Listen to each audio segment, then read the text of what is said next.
ma'am. Magandang hapon po sa inyong dalawa. Hello po, magandang Hello po. Ma'am, kahapon po, pinatay na po ng Senado yung impeachment complaint, impeachment trial ni Bibi Sara Duterte.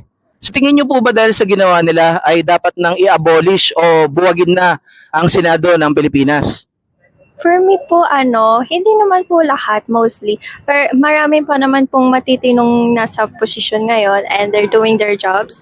For me po, it's much better po to do double checking po in terms of their education po, yung kung ano po yung natapos nila o yung records po nila, yung past records, kung meron po silang past na kaso, ganun po.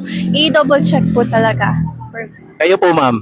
Kagaya rin po ng sinabi niya kanina, tayong mga mamamayan, may power po tayo na bumoto ng tama and ng wisely. So I think na yung dapat na binoboto natin ay deserving sa position na kinatatayuan nila. And I think na hindi natin basta-basta madedemolish yung Senate kasi ito yung pumoprotekta sa justice system ng ating bansa. Yan lang po.